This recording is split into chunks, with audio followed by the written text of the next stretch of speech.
Well, now we're going to check in with our Chief Meteorologist Eddie Sheerr. Now, Eddie, you were following this storm as it approached for days before it hit, and we've seen some incredible devastation. I don't mean incredible in the positive sense, obviously, but we have seen a historic situation, especially on the southwest coast.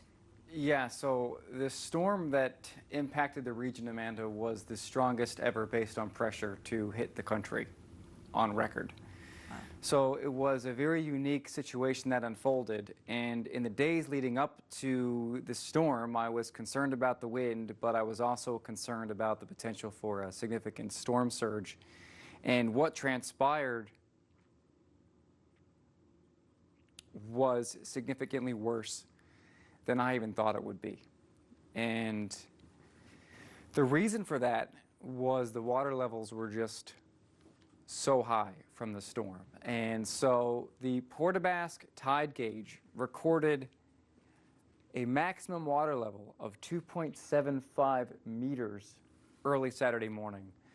And to put that into context, because meters, to me, it's hard for me to relate sometimes. I think we all do a little bit better with feet because we all generally measure our height in feet.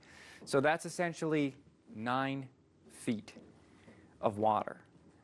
And to put that into more perspective, so there was essentially 9 feet of water when there is normally less than 6 feet. On top of that, you had it being driven in by massive waves offshore and incredibly strong onshore wind speeds. This is the tide gauge and what it looked like in the Port of Basques area leading up to the event. So the red line is what was observed. The black line is typically where the water levels are with respect to high and low tide, controlled by generally the pull of the moon.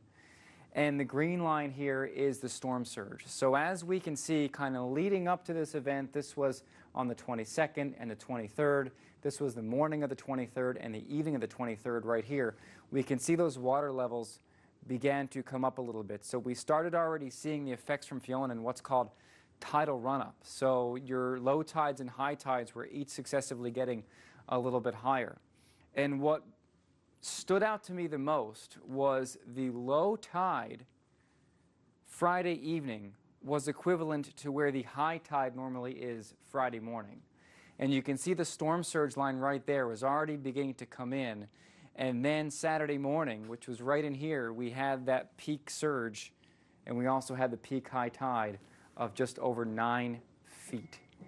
And the power of the ocean was just relentless along many areas of the southwest coast. Port of Basques in particular, and the Channel area looks like it was hit the hardest.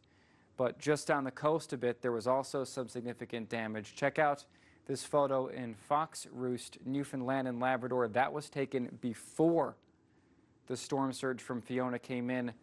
This was after. Everything in that picture is gone. Luckily, it looked like it was just some fishing stages, so and there was no reports of anybody being injured, so I suppose we can be thankful that way. But the toll that this storm surge took on the southern part of this island is like nothing I've ever seen. The wind speeds were also incredibly high. Wreck House 177 kilometers per hour yesterday morning.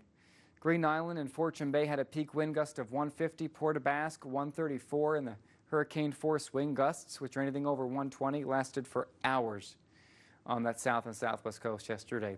Stephenville had a peak gust of 117, Ramia 114, Sagona Island 111, Burgeo, which also had some high water damage yesterday, had a peak gust of 110, Gander 99, Furrow Point 98, Deer Lake had a peak wind gust of 85. We also saw some significant rainfall, but luckily it wasn't a flooding rainfall.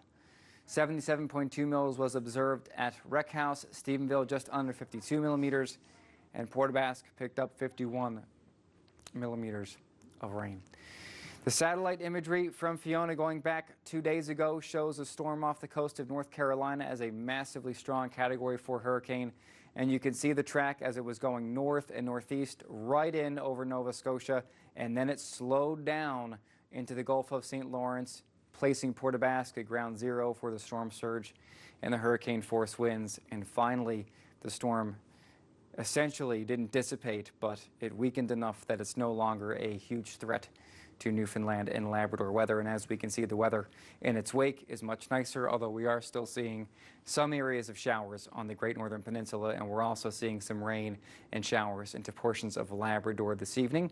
Temperature-wise, it's quite pleasant across the island, mid-teens, looking at a temperature of 6 degrees in Nain, 4 degrees in Churchill Falls. And for tonight, perhaps a few flurries for northern Labrador on the island. Things clear out nicely for the day tomorrow. We see a decent day initially, but rain does come in the afternoon in the south and southwest, which may hamper the cleanup efforts further.